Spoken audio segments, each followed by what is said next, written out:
Why do we need to stop waiting for experts to fix our community wellbeing issues? So why, often we've waited for an expert to come in and fix things. Why do we need to stop doing that and actually start fixing community wellbeing issues ourselves? Now, I really want you to sit with this for a moment because so often what actually happens is that we wait for an answer to come. We wait for the government to fix what's not working.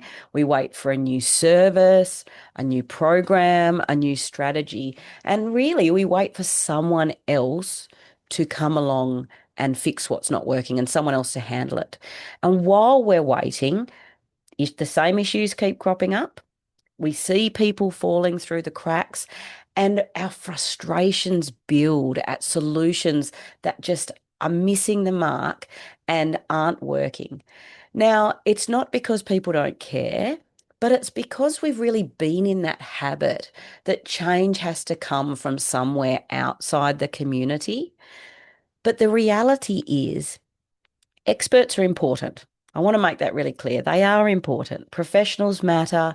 Specialists bring critical knowledge. Even in your own field, I came at this from being an educator, and my expertise was education, and that was really valid. It's not about not validating and recognizing that.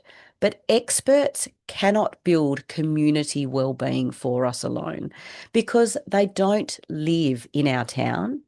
They don't see the day-to-day realities of how things work in our community.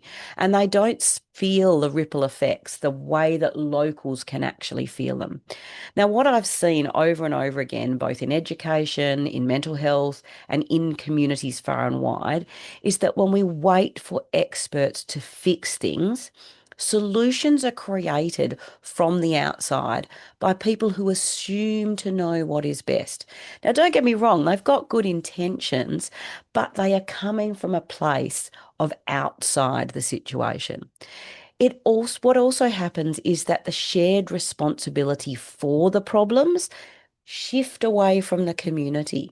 So that responsibility is passed on to someone else. And solutions regularly miss the mark and don't work locally. Now, like I said, it's not because experts don't care, but it's because local context matters and it makes a difference. What I want to really emphasize is that your lived and your local experience give you insight that are just as important as qualifications because you see where people fall through the cracks. You can see where services don't reach who they're designed to reach. You can feel the stigma and see what it actually looks like locally. And you can really see what makes people feel safer or what makes them actually feel invisible. Now, it doesn't mean that we ignore expertise. And like I said, you might have your own expertise to add to the mix, but it means we stop outsourcing the responsibility for creating change. Experts can absolutely be brought in or can be utilized, even if you're one of them, to guide, to support, to inform. But communities need to create change from within if it's going to be long lasting and sustainable and really create a cultural shift in the way we approach things. Now, when locals are involved from the beginning, trust is built.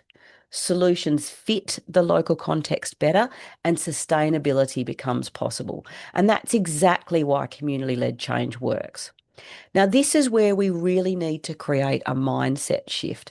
Local insight is not unqualified. Lived experience, local experience, and experience across different sectors and organisations is not less than professional experience. In fact, it's often the missing ingredient that we really need to add to the mix to make solutions work. Experts absolutely have a role to play, but like I said, they can't build the community-led solutions for us because outside experts don't live here. They don't see those local constraints that prevent the solutions from working, and they don't understand the unique nuances of your community like you do.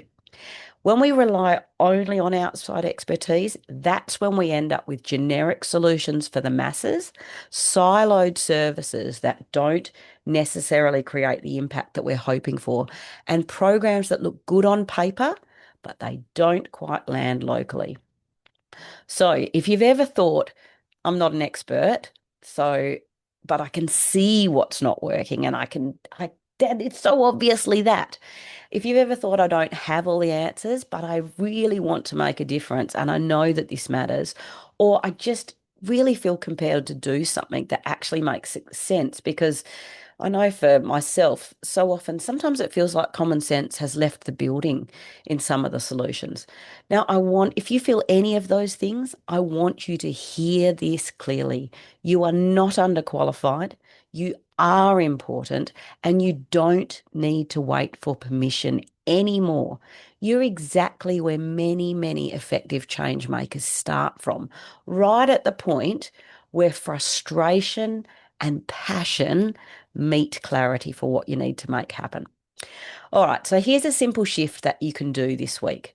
I want you to really lean into that feeling and what we've been talking about today to think about what's one small way that you could be part of improving the situation in your community. So maybe it might be that you're going to start a conversation with someone else that you've noticed who might feel similar to you.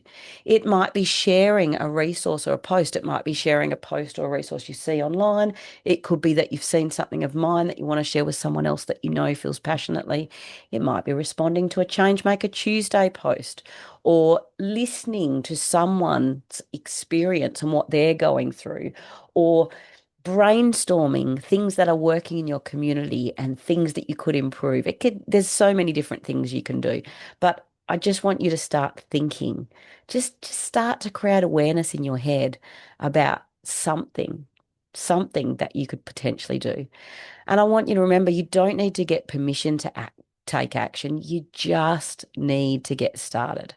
So if you're feeling up to it, I'd love you to also drop an emoji in the comments that kind of represents how you feel when I say that. When I say to do something like that, are you like, woohoo, I want to jump straight in? Hand up, jump straight in.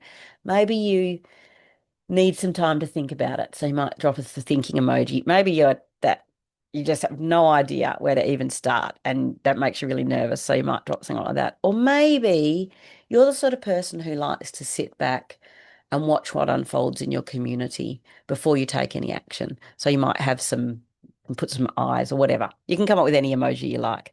It's not about creating judgment. What this is all about, and the activity that I've mentioned, it's all about creating awareness, starting to get you to bring those feelings of frustration and passion to the surface and starting to really be aware and think about what role you can play in making change happen.